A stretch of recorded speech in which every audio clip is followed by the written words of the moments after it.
बाजार जाने के लिए उसमें आ गया।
Sabah.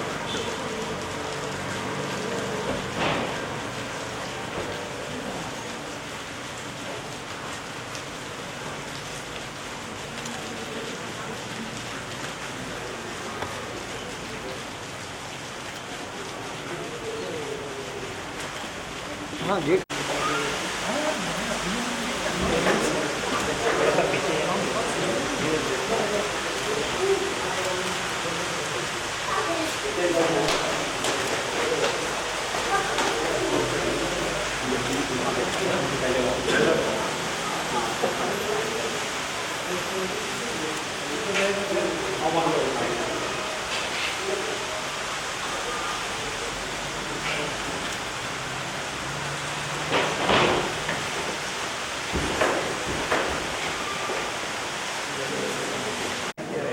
पैर तो पुरानी पैर है।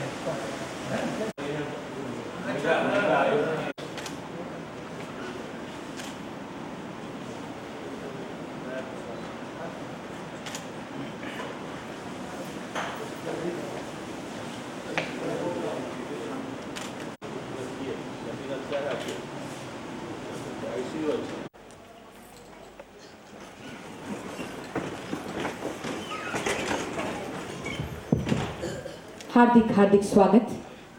अंतर्राष्ट्रीय मानवाधिकार संगठन द्वारा आयोजित एक दिवसीय सेमिनार में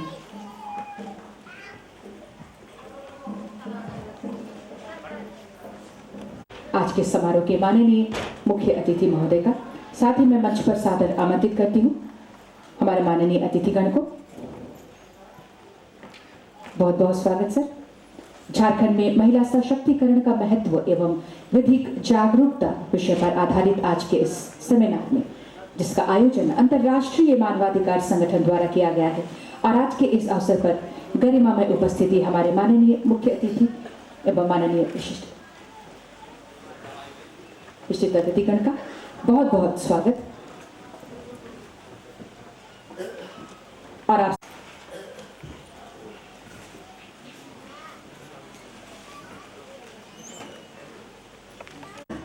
खुशी की बात है कि आज हम अंतर्राष्ट्रीय मानवाधिकार संगठन द्वारा आयोजित झारखंड में महिला सशक्तिकरण एवं उसके महत्व पर एवं विधिक जागरूकता विषय पर आधारित एक दिवसीय सेमिनार में हम एकत्रित हैं, उपस्थित हैं।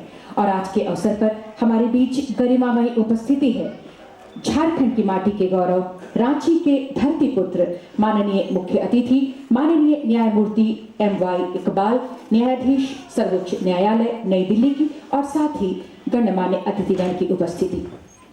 हमारा झारखंड जहां की संस्कृति में होठों पर पलाश की लाली है, मांग में टेसू की सुर्ख लकीर है, जहां पत्थर गाते और पेड़ सुनते हैं, चट्टानों के बीच सूर्य जागता और सोता है, जहां आकाश की नीलिमा, धरती की हरितिमा और सूर्य की लालिमा एक साथ मिलकर नया रंग रचते हैं।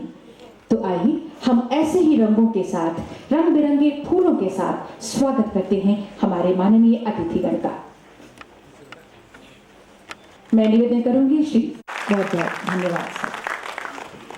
पटेल, न्यायाधीश, झारखंड उच्च न्यायालय सह कार्यकारी अध्यक्ष, झारखंड राज्य विधिक सेवा प्राधिकार रांची उपस्थित है और आपका स्वागत हम फूलों के साथ कर रहे हैं। मैं निवेदन करती हूँ श्री रंजीत उदार जी से कि आप फूलों के साथ स्वागत करें हमारे माननीय विशिष्ट अतिथि महोदय का,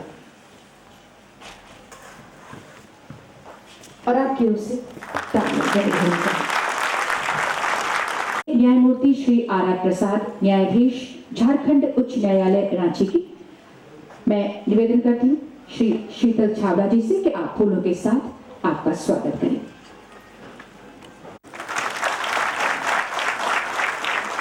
हमारे बीच उपस्थिति है माननीय अतिथि माननीय न्यायमूर्ति श्री अमरेश्वर सहाय, माननीय लोकायुक्त झारखंड रांची की, मैं सादर निवेदन करती हूँ डॉक्टर C.P.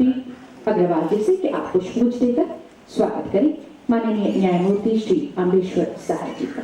माननीय लोकायुक्त झारखंड राज्य, आपका स्वागत हम पुष्पगुच्छ देकर कर रहे हैं।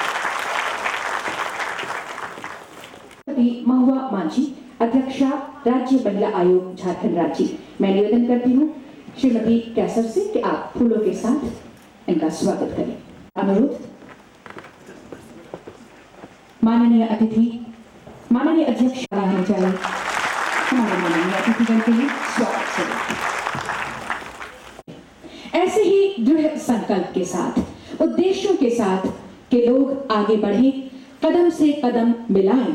अंतर्राष्ट्रीय मानवाधिकार संगठन विभिन्न महत्वपूर्ण गतिविधियों को लगातार अंजाम दे रहा है। लोगों तक अपने संविधान प्रदत्त अधिकारों तथा कर्तव्यों के प्रति जागरूक और जानकार बनाने की दिशा में तेजी के साथ कार्य करने के उद्देश्य के लिए नालसा, झालसा तथा सभी सालसा का गठन हुआ।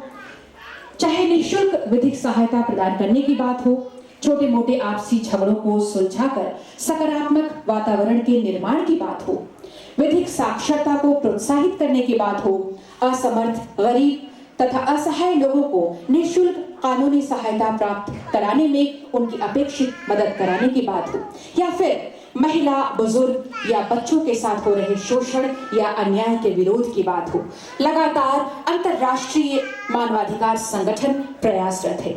और इसी प्रयास का एक ये महत्वपूर्ण कड़ी आज का ये सेमिनार, जिसके माध्यम से झारखंड में महिला सशक्तिकरण का महत्व एवं विधिक जागरूकता विषय पर महत्वपूर्ण बातें सामने आने वाली हैं। और इसमें कोई शक नहीं कि यदि नारी वर्तमान के साथ भविष्य को भी अपने हाथ में ले ले तो वो अपनी शक्ति से बिजली की तड़क को भी लज्जित कर सकती है। तो आइए महिला सशक्तिकरण के लिए सब मिलकर एक दीप जलाएं, सब मिलकर एक अलख जगाएं, ताकि रोशन हो जाए हमारी राहें और रोशन हो जाए हमारा कल।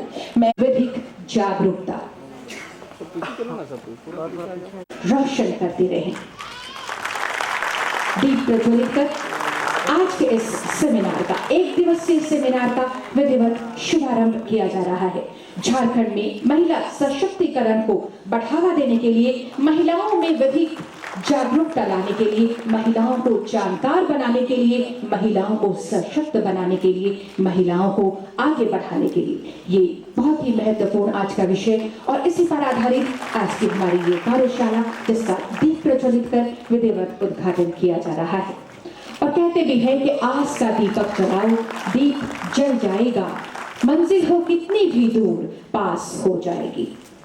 ये दीप हमें हमारी राहों को प्रशस्त करेगा, हमारा मार्गदर्शन करेगा, और इसी के प्रकाश में हम आगे बढ़ते चले जाएंगे। और हमारी जो महिलाएं जो कहीं ना कहीं से पीछे छूट रही हैं, कहीं ना कहीं से शोषित हो रही हैं, बहुत ही विश्वास के साथ आज के इस सेमिनार में हम सब एकत्रित और दीप प्रज्वलित कर विधिवत शुभारंभ किया गया। आज के इस मुख्य अतिथि महोदय एम इकबाल सर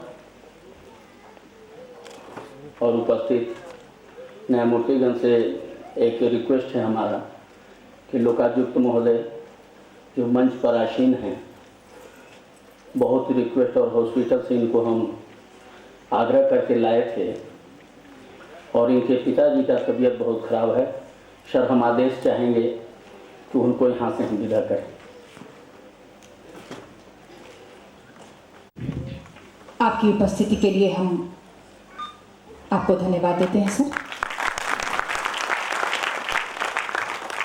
मानवाधिकार, जी हाँ, दूसरों की खुशियों में ही अपनी खुशी ढूंढने वाला अंतर्राष्ट्रीय मानवाधिकार संगठन इसी सूत्र वाक्य के साथ अपने कार्यों का निष्पादन कर रहा है। आज के अवसर पर स्वागत संबोधन के लिए मैं उन्हें आवाज दूंगी जो एक दृढ़ संकल्प के साथ 2009 से झालसा से जुड़े।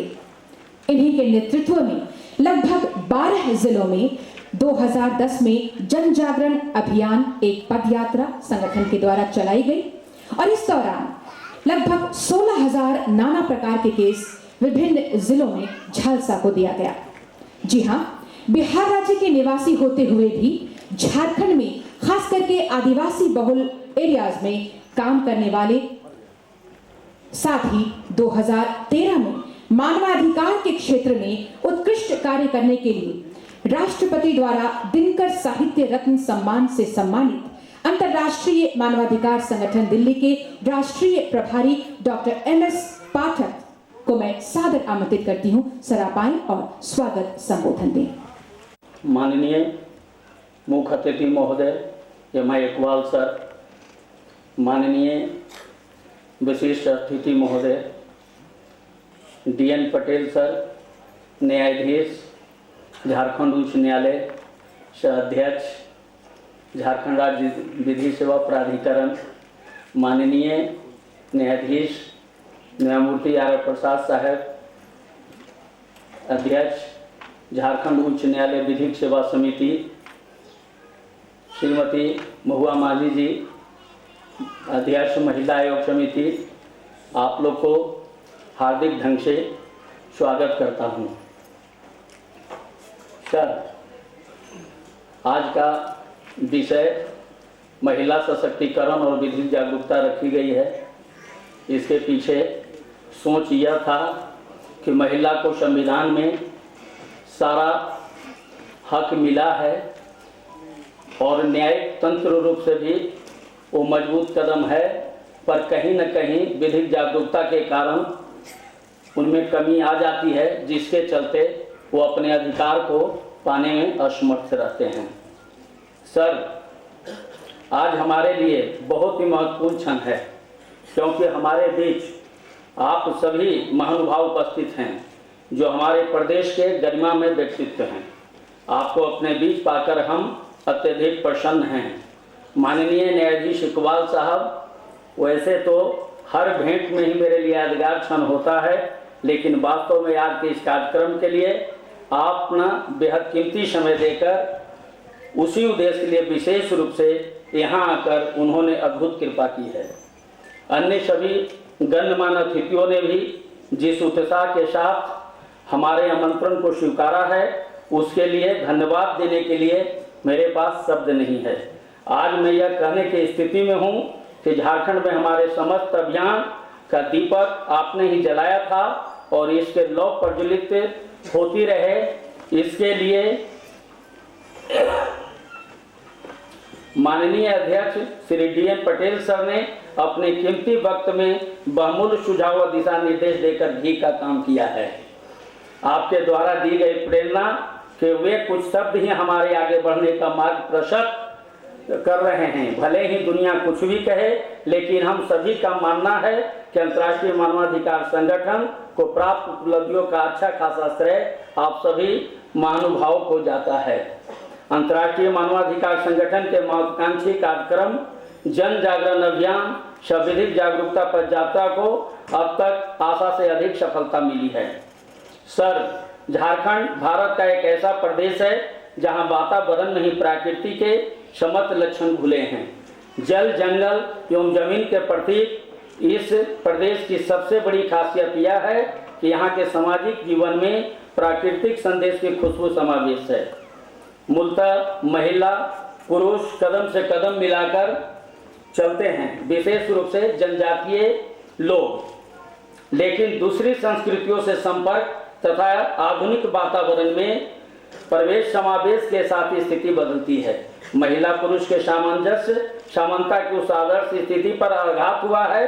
इसलिए बदलते परिवेश में बदले वातावरण और झारखंडी समाज के बिखरते स्वरूप के मद्देनजर 14-15 वर्षों में प्रदेश में महिला सशक्तिकरण उतना ही जरूरी है जितना किसी अन्य क्षेत्र एवं प्रदेश में। इसके अलावा हम सभी जानते हैं कि एक सीमा से आगे केवल संवैधानिक अधिकारों और कर्तव्यों के प्रति हमारी जागरूकता ही हमें हमारी समस्याओं से मुक्ति दिला सकती है। आज के परिप्रेक्ष्य में विधिक जागरूकता बहुत ही जरूरी है। कुल मिलाकर यह कहा जा सकता है कि अंतर्राष्ट्रीय मानवाधिकार संगठन द्वारा आयोजित इस सेमिनार का विषय झारखंड में महिला सशक्तिकरण का महत्व एवं विधिक जागरूकता वर्तमान परिवेश में बहुत ही प्रासंगिक है। इस विषय पर हम सभी को अर्थात अंतर्राष्ट्रीय मानवाधिकार संगठन परिवार को हमारे गणमान्य अतिथियों से मार्गदर्शन की जरूरत है।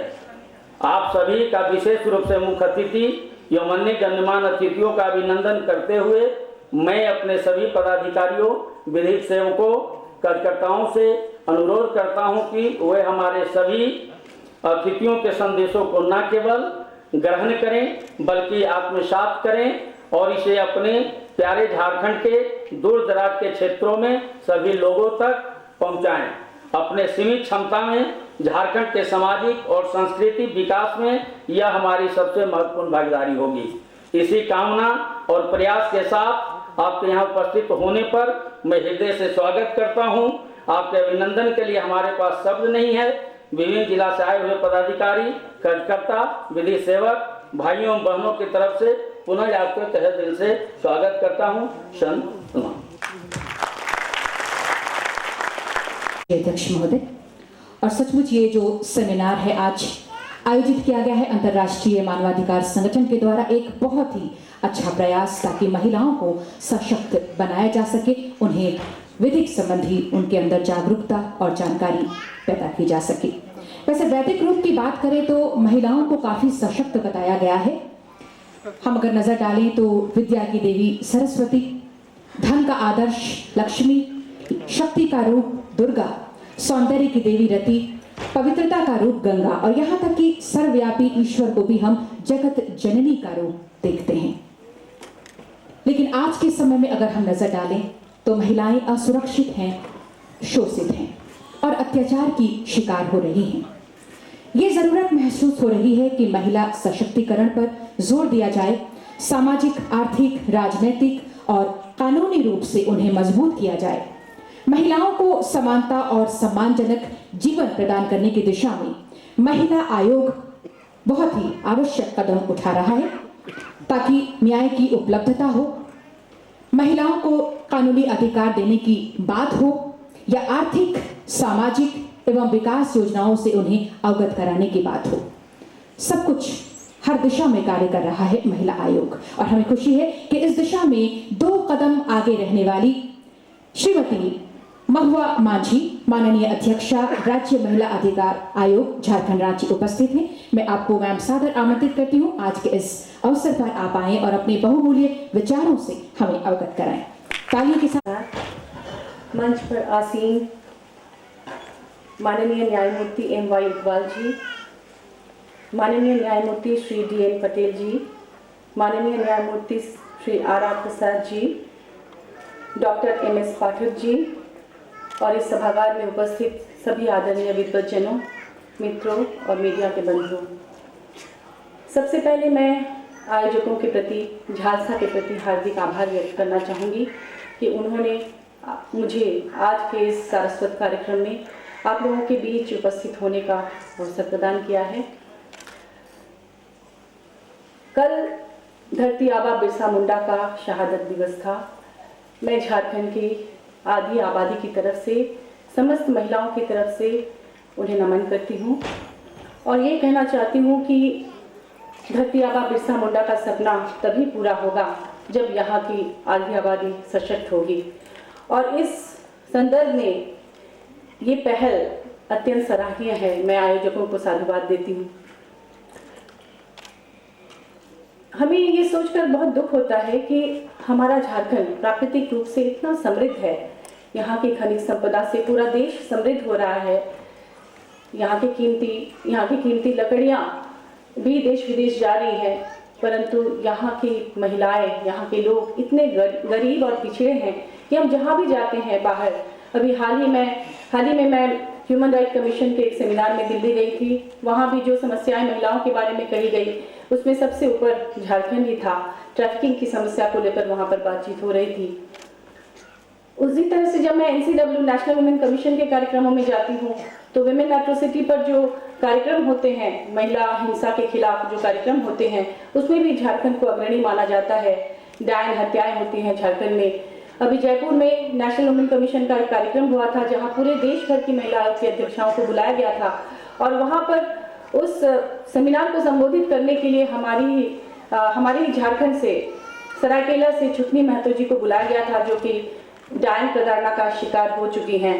तो इस तरह से हमारा झारखंड आखिर क्यों महिला हिंसा में अग्रणी है, प्रतिनिधित्व कर रहा है पूरे देश का, ये शर्म की बात है। और मुझे लगता है ये हमारी प्राथमिकता होनी चाहिए कि हम झारखंड से इन समस्याओं को जितनी जल्द हो सके दूर करें। वहाँ पर ह्यूमन राइट कमीशन में ये कहा जा रहा था कि हमारे झारखंड में एंटी ट्रैफिकिंग यूनिट्स हैं 14, इसे और बढ़ाया जाना चाहिए क्योंकि ट्रैफिकिंग के मामले में, ह्यूमन ट्रैफिकिंग के मामले में झारखंड अग्रणी है। अभी हाल ही में केरल की बात भी आप जानते ही होंगे। उसी तरह से बहुत दिनों से ये षड्यंत्र चल रहा है कि यहाँ की महिलाओं को देश विदेश में भेजा जाता है, कभी घरेलू कामकाज के लिए, कभी उनके दैहिक शोषण के लिए, कभी उनके देह से अंग प्रत्यंग निकाल कर उसे बेचने के लिए, तो इस षड्यंत्र को रोकना होगा। लेकिन उससे पहले हमें ये सोचना है कि इनकी जड़ें कहाँ हैं। दरअसल रोजगार के अभाव में ही शायद हमारी बहनें, हमारी बेटियां बाहर जाने को मजबूर होती हैं, वे दलालों के चंगुल में फंसती हैं। हमारा राज्य इतना समृद्ध है, फिर भी हमारे यहाँ रोजगार नहीं है महिलाओं के लिए। इसके पीछे मुझे लगता है जागरूकता की कमी है। उन्हें कानून की जानकारी नहीं है कि महिलाओं के सशक्तिकरण के लिए हमारे देश में कितने सारे कानून हैं। आप देखिए कि यहाँ जो डायन हत्याएं होती हैं उसके पीछे की वजह क्या है। हमारे यहाँ चिकित्सा सुविधाओं का अभाव है, जिसकी वजह से लोग ओझा गुनी के चक्कर में पड़ते हैं। गांव में, देहात में ओझा जो भी कहता है उसे लोग मान लेते हैं। अभी हाल में हमारे यहाँ खूंटी से एक महिला आई थी, बुधनी देवी, अपने पति के साथ, बच्चे के साथ। उनके साथ ये हादसा हुआ कि जब भी गांव में कोई भी किसी की भी मृत्यु होती है, चाहे वह औरत हो, बच्चा हो या बैल हो, तो पूरे गांव में एक पंचायत बैठती है और ग्राम प्रधान यह ऐलान करता है कि आखिर इसमें से कौन है महिला जिसने कुछ जादू मंत्र कर दिया है और उसकी मृत्यु हो गई है। तो बुधनी महतो को और उसकी सास को भी हमेशा से डायन कहकर प्रताड़ित किया जाता था। कोई भोक्ताइन है जो कि बताती थी लोगों को कि हाँ यही है कि इसी की वजह से मृत्यु हुई है। तो हाल में जब एक औरत बच्चा जन्मने के समय में उसकी मृत्यु हो गई, जबकि उसका कारण था जॉन्डिस और टीबी, तो पूरे गांव में पंचायत बैठी और ग्राम प्रधान ने ऐलान किया कि हाँ बुधनी देवी के कारण ही इसकी मृत्यु हुई है, और उन पर 2 लाख का हर्जाना वसूलने का उन लोगों ने फरमान जारी किया। उनके पास जमीन का आखिरी टुकड़ा बचा हुआ था, जिसे उन्होंने 11,000 में किसी के पास गिरवी रखी, और फिर बाकी पैसा जुगाड़ करने के लिए लोग पति पत्नी गांव से भाग गए। और उस आदमी का कहना था कि वो दिन भर पत्थर तोड़कर सिर्फ 200 रुपये कमाता है और अपने 7 बच्चों का पेट पालता है। उसके बाद हमने वहाँ के एसपी से बात की, उन्हें पत्र लिखा, और मेरे पास कल ही पत्र आया कि ग्राम प्रधान और जो भोक्ताइन हैं उन सबको अरेस्ट कर दिया गया है। तो मुझे लगता है कि इसके पीछे अंधविश्वास है, कानून की जानकारी का अभाव है कि हमारे यहाँ ऐसा कानून है जो डायन किसी को अगर कहे, पूरा गांव अगर उसे परेशान करे तो वो उस कानून की मदद ले सकता है। इसके लिए हम महिला आयोग की तरफ से जागरूकता अभियान चलाना चाहते हैं, और इसी सिलसिले में मैं हाल ही में मुख्यमंत्री से भी मिली हूँ, वित्त मंत्री से भी और समाज कल्याण विभाग से भी। मैं चाहती हूँ कि हमें इतना एम्पावर किया जाए, महिला आयोग को ये क्षमता दी जाए, इसके लिए अलग से फंड हो ताकि हम जागरूकता अभियान चला सके, उन्हें बता सके कि इसके लिए इतने सारे कानून बने हुए हैं। ट्रैफिकिंग की जो समस्या है उसमें ये कहना चाहूँगी कि बाहर से महिलाओं को रेस्क्यू करके लाया तो जाता है, लेकिन उन्हें बसाने की कोई जगह नहीं है। उन्हें रखने के लिए ना तो शॉर्ट स्टे होम है, ना शेल्टर होम है, ना उनकी आजीविका का कोई व्यवस्था है। तो मुझे लगता है अगर यहाँ पर हर जिले में शेल्टर होम बनाया जाए, उन्हें लाकर वहाँ रखा जाए, रहकर उन्हें इस तरह का प्रशिक्षण दिया जाए ताकि वो अपने पैरों पर खड़ी हो सके। अभी मैं हजारीबाग जेल के इंस्पेक्शन में गई थी, वहाँ देखकर बहुत अच्छा लगा कि महिला कैदियों के लिए झारक्राफ्ट ने वहाँ पर प्रशिक्षण देने की व्यवस्था की है, और वहाँ की महिला कैदी हैंडलूम के कपड़े बना रही हैं। इसके अलावा वहाँ ऑफिस में इस्तेमाल होने वाले फाइल बना रही थी महिलाएं, जिससे कि हाई कोर्ट ने भी शायद उन्हें ऑर्डर किया है। तो मुझे लगता है इस तरह से जिसको रेस्क्यू करके हम लोग लाते हैं, उन्हें रखने की अगर व्यवस्था हो और वहाँ पर उन्हें प्रशिक्षण दिया जाए, कुटीर उद्योगों से उन्हें जोड़ा जाए, तो शायद वे महिलाएं अपने पैरों पर खड़ी हो जाए और हमारे राज्य से उन्हें बाहर जाने की जरूरत न पड़े। दरअसल हमारे राज्य में बारिश के 3 महीनों तक ही रोजगार जैसे खेती बाड़ी होता है, और बाकी के समय के लिए सिंचाई की व्यवस्था नहीं है। इसलिए जब पूरा परिवार पलायन करने को बाध्य हो जाता है, पहले के समय में जंगलों का इस्तेमाल करते थे, बारिश के अलावा दूसरे समय में ये लोग जंगलों से जो चीज़ें मिलती थी उसे बेचकर अपना पेट पालते थे। लेकिन अब जंगल से कोई भी चीज़ लेना कानूनन वैध नहीं है, इसलिए वो मजबूर होकर बाहर पलायन करती हैं। तो यदि हम लोग यहाँ रोजगार दे महिलाओं को, तो शायद ये ट्रैफिकिंग की समस्या अपने आप दूर हो जाएगी।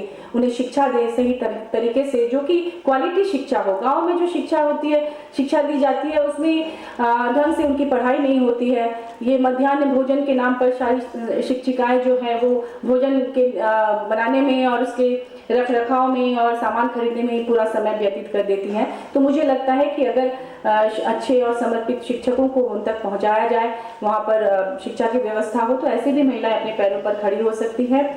क्योंकि अच्छा, मुझे और एक चीज़ लगती है कि जैसे जिन राज्यों में खेती नहीं होती, या जैसे राजस्थान को ही आप ले, तो वहाँ पर पर्यटन को विकसित करके वहाँ रोजगार दिया जाता है लोगों को। तो हमारा झारखंड तो प्राकृतिक रूप से इतना खूबसूरत है कि हम लोग टूरिज्म को डेवलप करके यहाँ काफ़ी रोजगार दे सकते हैं गाँव की महिलाओं को, सबको।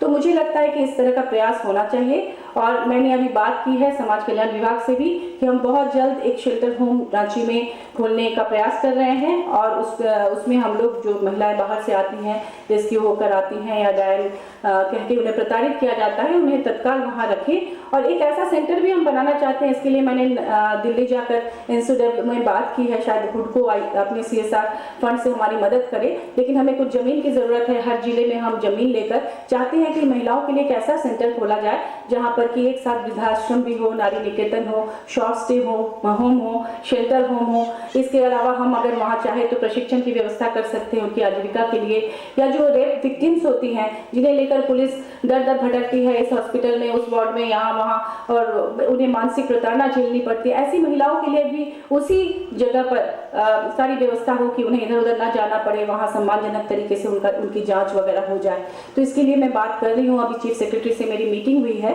और उन्होंने मुझे ये प्रॉमिस किया है कि भी हाल ही में हम लोग सभी विभागों के सेक्रेटरी के साथ मीटिंग करेंगे, जिसमें हम ये बात भी रखेंगे, जैसे मान लीजिए शिक्षा विभाग के जो सचिव हैं उनसे मैं ये बात करना चाहूँगी कि हमारे राज्य में जहाँ जहाँ शिक्षा का प्रतिशत कम है, महिलाओं की शिक्षा का, उनको हम चिन्हित करके उन आंकड़ों को उनके सामने रखेंगे और कहेंगे कि इन्हीं जिलों में अगर हम महिलाओं के लिए स्कूल और कॉलेज ज़्यादा से ज़्यादा खोले, वहाँ पर क्वालिटी एजुकेशन दिया जाए, तो शायद महिलाएं और शिक्षित होंगी, और जब शिक्षित होंगी तब अंधविश्वास का शिकार नहीं होंगी, कानून के प्रति जागरूक होंगी और शायद उनकी समस्या दूर हो सकती है। उसी तरह से जैसे जो हेल्थ सेक्रेटरी हैं हेल्थ विभाग के, उनसे मैं बात करके ये कहना चाहूँगी कि हमारे यहाँ की महिलाएं जो कि स्वास्थ्य समस्याओं से जूझ रही हैं, खासतौर पर ये खनिज संपदा के कारण यहाँ बहुत सारे माइंस हैं, उन इलाकों में जो महिलाएं काम करती हैं वहाँ पे उनको न तो जूते दिए जाते हैं ढंग के, जैसे मान लीजिए जो यहाँ पर आयरन और माइंस में काम करती हैं, वहाँ जो पत्थर होता है उसमें लोहा की मात्रा बहुत ज़्यादा होती है, तो जब भी पत्थर से उनके पैर कटते हैं तो सेप्टिक हो जाता है। तो उनके लिए उस तरह के जूते होने चाहिए जिससे पहन के वहाँ पर वो काम कर सके, ताकि उनको इस तरह की समस्या ना हो। या फर्स्ट एड की व्यवस्था होनी चाहिए। जो खदानों में काम करती हैं उन महिलाओं के लिए, जो ओपन कास्ट माइन की बात मैं कर रही हूँ, क्योंकि अंडरग्राउंड माइनिंग में शायद महिलाओं को अंदर जाने का परमिशन नहीं है, तो ऐसी जगहों पे महिलाएं अपने बच्चों को लेकर आती हैं। बच्चे भी बहुत तरह की बीमारियों से ग्रसित हो जाते हैं, और खासतौर पर जैसे मान लीजिए यूरेनियम रेडिएशन का जो खतरा है, माइंस में जो लोग काम करते हैं या जादूगोड़ा में, उनको विकलांगता की समस्या होती है, बच्चे पेट में मर जाते हैं, जो बच्चे जन्म लेते हैं उन्हें स्किन कैंसर हो जाता है, या बहुत तरह की बीमारियां होती है, सर बड़ा हो जाता है, पैर टेढ़ा। तो इससे भी उनमें जागरूकता लाई जाए कि इस तरह की समस्या हो सकती है। पहले जैसे होता था कि ट्रक में करके जब वो पत्थर आते थे लेकर खदानों से पत्थर को लोड करके जो रेजा कुली लोग लाते थे क्रशर में, तो उस ट्रक में वो लोग आराम से लेट जाते थे, सो जाते थे, उससे भी उनको रेडिएशन होता था। या जो टेलिंग डैम्स हैं उन इलाकों में जहाँ पर कि जो वेस्ट पार्टिकल्स गिराए जाते हैं, जैसे मान लीजिए पत्थर को क्रश करने के बाद उसे सल्फ्यूरिक एसिड वगैरह से जब यूरेनियम को धोया जाता है, उससे यूरेनियम को अलग करने के लिए, तो लिक्विड जो वेस्ट निकलता है उसे पाइप से ले जाके टेलिंग डैम में, टेलिंग पॉन्ड में गिराया जाता था, और वो सूख कर सफेद मैदान जैसा हो जाता था।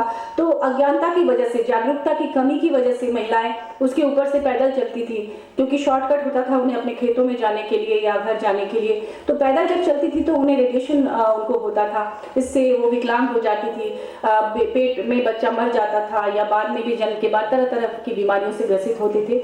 तो मुझे लगता है कि स्वास्थ्य विभाग को इस पर ध्यान देना चाहिए, और सभी खदानों में जिसमें अलग अलग तरह की बीमारियां होती हैं, ऐसे खदानों में महिलाओं में जागरूकता लाने के लिए हमें सामूहिक प्रयास करना होगा, उनके हेल्थ के प्रति ध्यान देना होगा। तो महिला जागरूकता का मतलब सिर्फ किसी एक ही सेक्टर में जागरूकता हो ऐसा नहीं है, सभी सेक्टर्स में जागरूकता आनी चाहिए, हेल्थ के प्रति, शिक्षा के प्रति, कानून के प्रति, और इस तरह से महिलाओं की समस्याएं दूर हो सकती हैं। इसके अलावा कन्या भ्रूण हत्या भी एक समस्या है। इसके लिए हमें अल्ट्रासाउंड क्लिनिक्स जो होते हैं यहाँ पर, उस पर नज़र रखनी होगी।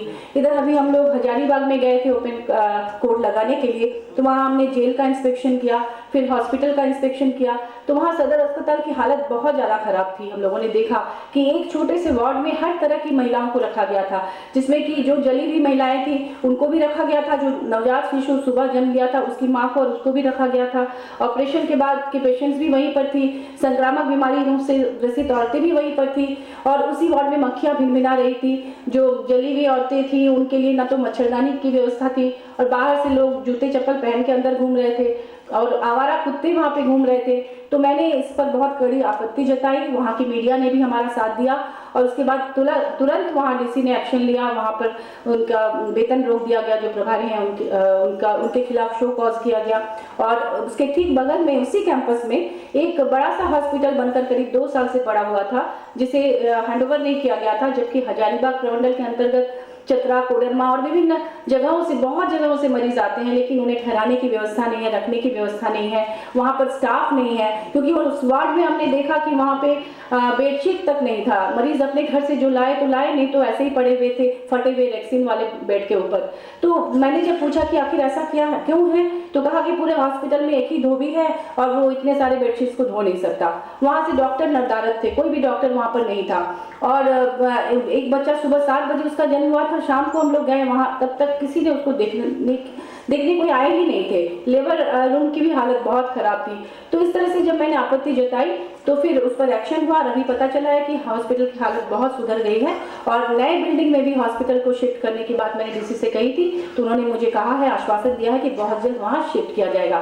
तो मैंने ये सोचा है कि अब से जिस जिले में हम लोग ओपन कोर्ट लगाएंगे, जैसे अभी हाल में 11 तारीख को हम लोग सरायकेला में लगाने जा रहे हैं, महिला आयोग की पूरी टीम वहाँ जा रही है, और उसके बाद फिर 12 तारीख को जमशेदपुर में लगाएंगे। तो जहाँ हम लोग कोर्ट लगाएंगे वहाँ चूंकि हमारे साथ एसपी, डीसी वगैरह सभी लोग रहेंगे, सबको हम बुलाएंगे, और सीडीपीओस को भी बुलाएंगे। जैसे सीडीपीओ का काम है कि घरेलू हिंसा वगैरह को देखे, महिलाओं के साथ जो भी टॉर्चर हो रहा है उसे देखे, लेकिन हमारे यहाँ लापरवाही बहुत ज़्यादा है। तो हम लोगों ने सोचा है वहाँ के स्कूल्स, वहाँ के कॉलेजेस, वहाँ के जेल, वहाँ के हॉस्पिटल, सब जगह हम लोग इंस्पेक्शन करेंगे। जैसे मान लीजिए कस्तूरबा विद्यालय है, तो वहाँ बाउंड्री वॉल नहीं है अधिकतर जगहों में। उस दिन चीफ सेक्रेटरी ने भी मुझे ये बात कही कि कहीं पर बाउंड्री वॉल नहीं है। तो हम चाहेंगे कि इस तरह से हम सेक्रेटरी से मीटिंग करके ये बात कहें कि वहाँ बाउंड्री वॉल बनाया जाए, या सीडीपीओस को भी हम कहेंगे कि आप लोग अपना कर्तव्य निभाइए कि महिलाओं को इतनी दूर ना आना पड़े, क्योंकि महिला आयोग का काम है मॉनिटरिंग करना।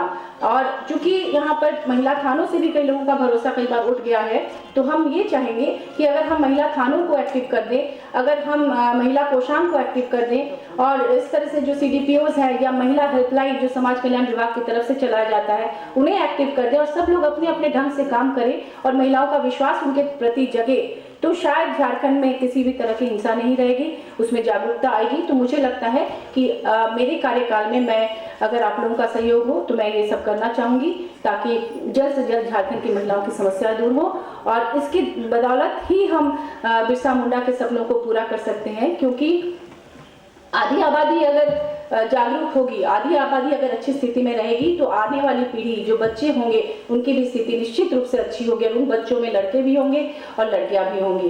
तो और एक मैं आग्रह करूंगी महिलाओं से कि आप लोग राजनीति में आए, क्योंकि काशीराम जी ने कहा था कि सत्ता मास्टर की है, सत्ता में आने पर ही आपको समानता और बराबरी का हक मिलेगा, आप अपनी बातों को सशक्त ढंग से रख पाएंगे। इसीलिए मुझे लगता है कि महिलाओं को जागरूक करने के लिए ये अभियान, ये सेमिनार अत्यंत आवश्यक है। मैं पुनः आप लोगों को साधुवाद देती हूँ, और आप लोगों ने मुझे यहाँ आमंत्रित किया, इसके लिए बहुत बहुत धन्यवाद। नमस्कार। विषय पर महिला सशक्तिकरण की दिशा में जो प्रयास होने चाहिए, उसके लिए बहुत ही महत्वपूर्ण सुझावों के लिए आपको पुनः धन्यवाद। हमें खुशी है कि आज के इस अवसर पर हमारे बीच उपस्थित हैं हमारे माननीय विशिष्ट अतिथि, माननीय न्यायमूर्ति श्री आर प्रसाद, न्यायाधीश झारखंड उच्च न्यायालय, जिन्होंने बिहार में ही अपनी शिक्षा पूरी की, पटना लॉ कॉलेज से LLB की डिग्री हासिल किया। इन्होंने 1980 में इन्होंने अपनी प्रैक्टिस शुरू की सिविल क्रिमिनल ऑडिट मैटर में पटना हाई कोर्ट में, और उसके बाद 2001 में ये झारखंड आ गए। and he was appointed as a judge of Jharkhand High Court, Ranchi on 9th February 2006. मैं सादर आमंत्रित करती हूँ सर आपको, आप आएं और आज के इस अवसर पर, आज के विषय पर अपने बहुमूल्य विचार हमारे समक्ष रखें। ताली के साथ आप स्वागत करें माननीय झारखंड उच्च न्यायालय।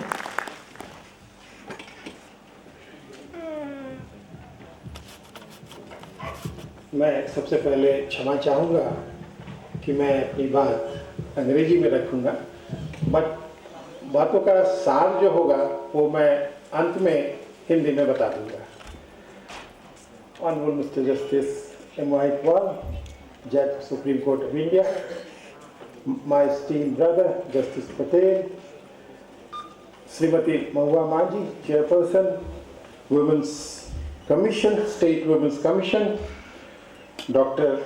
M.S. Pathak, Registrar General, Member Secretary Jhalsa, all the participants.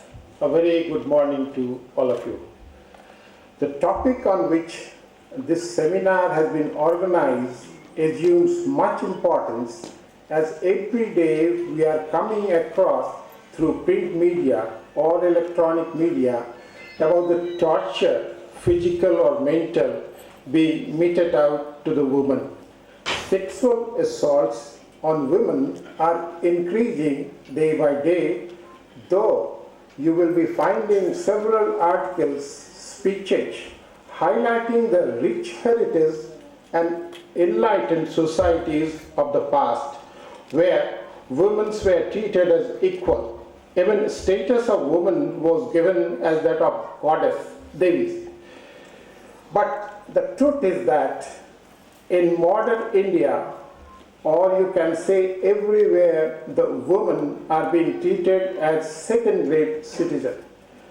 Gender-based discrimination is apparent in every sphere of life, at home, at the workplace, in education, healthcare, and elsewhere. The inherent attitude in society that women are inferior to men and occupy a position subordinate to their male counterparts results in countless violations